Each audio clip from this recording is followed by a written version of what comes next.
Dollar की मजबूती की वजह से दुनिया भर में कई देशों की करेंसी बुरी तरह टूट चुकी है और करेंसी को बचाने के लिए केंद्रीय बैंक अपने विदेशी मुद्रा भंडार से डॉलर बेच रहे हैं, जिस वजह से आयात जरूरत को पूरा करने के लिए डॉलर लगातार घट रहे हैं। स्टैंडर्ड चार्टर्ड की एक रिपोर्ट कहती है कि एशिया में उभरती अर्थव्यवस्थाओं के पास सिर्फ 7 महीने की आयात जरूरत को पूरा करने लायक डॉलर ही बचा है और 2008 की मंदी के बाद ये सबसे छोटा आंकड़ा है।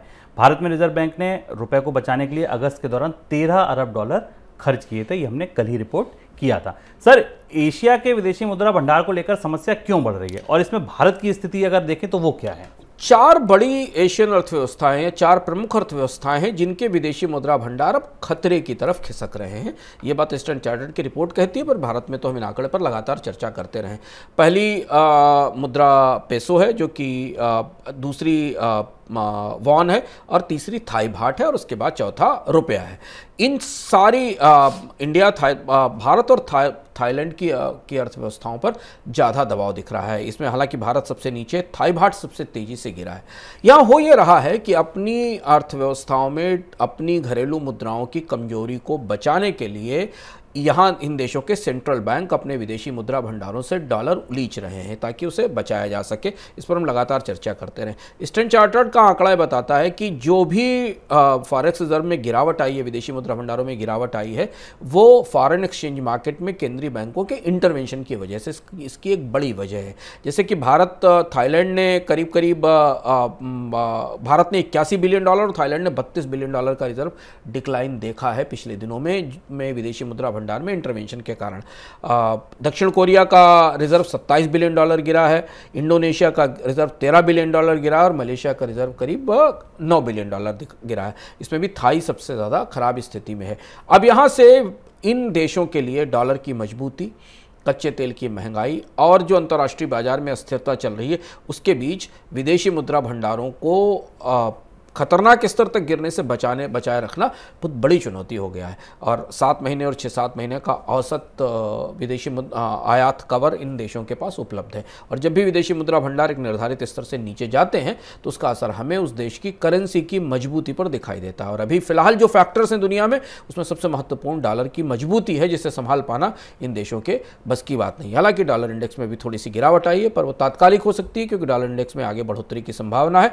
जैसे ही अमेरिकी फेडरल रिजर्व ब्याज दरों में बढ़ोतरी करेगा, हमें डॉलर इंडेक्स में मजबूती का एक और दौर सामने नजर आ सकता है। और इसलिए भारत में अब यह बहस चल रही है, जिस पर हमने अपने मनी सेंट्रल में चर्चा भी की थी कि क्या विदेशी मुद्रा भंडार को बचाना पहले ज़्यादा ज़रूरी है या रुपए की गिरावट को रोकना पहले ज़्यादा ज़रूरी है। ये बहुत थिन और फाइन बैलेंस है जिस पर जो रिजर्व बैंक को बनाने की कोशिश करनी पड़ रही है। सर, इस बीच एक खबर और है कि बांग्लादेश ने अपने यहाँ फिक्स्ड एक्सचेंज रेट लागू कर दिया। इसका क्या मतलब है? फिक्स्ड एक्सचेंज रेट आमतौर पर दुनिया की अर्थव्यवस्थाओं में बहुत अच्छी नज़रों से नहीं देखा जाता, क्योंकि ये माना जाता है कि कोई देश जब संकट में होता है और उसे विदेशी मुद्रा भंडार में कमी रोकनी होती है तो वो जो प्रमुख मुद्रा है उसकी तुलना में अपनी मुद्रा की कीमत तय कर देता है और उतना ही पैसा वही मूल्य उसे मिलेगा।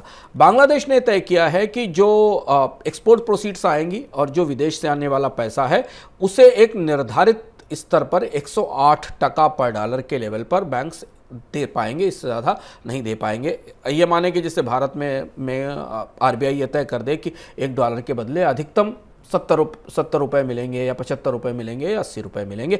ये एक्सचेंज रेट दुनिया के आमतौर पर छोटे देशों की अर्थव्यवस्थाओं में ज़्यादा दिखाई देती है। दुनिया में आज भी कई सारे ऐसे देश हैं जो फिक्स्ड एक्सचेंज रेट पर काम करते हैं। वो अपनी मुद्राओं को डॉलर की, उनके बाजार में डॉलर की मांग और आपूर्ति के हिसाब से ऊपर नीचे नहीं होने देते। बांग्लादेश में चूंकि विदेशी मुद्रा भंडार बुरी तरह टूटा हुआ है, निर्यात में गिरावट है, तेल महंगा है और इसलिए बांग्लादेश को एक किस्म से फिक्स एक्सचेंज रेट की तरफ जाना पड़ा। ये बड़ा फैसला होता है किसी भी देश के लिए। बांग्लादेश के साथ भूटान के विदेशी मुद्रा भंडार में भी तेज गिरावट आई है। छोटा देश है, भारत के बगल का देश है, कारोबार अंतर्राष्ट्रीय बाजार से सीमित है। ये फिनोमेना स्थायी होगा बांग्लादेश में या ये बदलेगा, इस बात की संभावना कम है कि स्थायी होगा शुभम, क्योंकि जैसे ही विदेशी मुद्रा का प्रभाव बढ़ेगा बांग्लादेश अपनी प्रक्रिया बदलेगा, क्योंकि बांग्लादेश एक्सपोर्ट मार्केट का एक बड़ा प्लेयर है दुनिया में।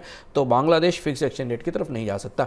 लेकिन ये एक और संकेत इस बात का है कि डॉलर की मजबूती, कच्चे तेल की महंगाई, मंदी आने से पहले तक दुनिया भर की मुद्राओं के लिए, दुनिया भर के देशों की मुद्राओं के लिए एक किस्म का हैवक लेकर आई है, एक किस्म का संकट लेकर आई है, जिसका पहला संकेत हमें बांग्लादेश से मिल रहा है और बाकी जो एशिया की प्रमुख उभरती अर्थव्यवस्थाएं उनकी मुद्राओं के तौर पर भी दिखाई दे रहा है।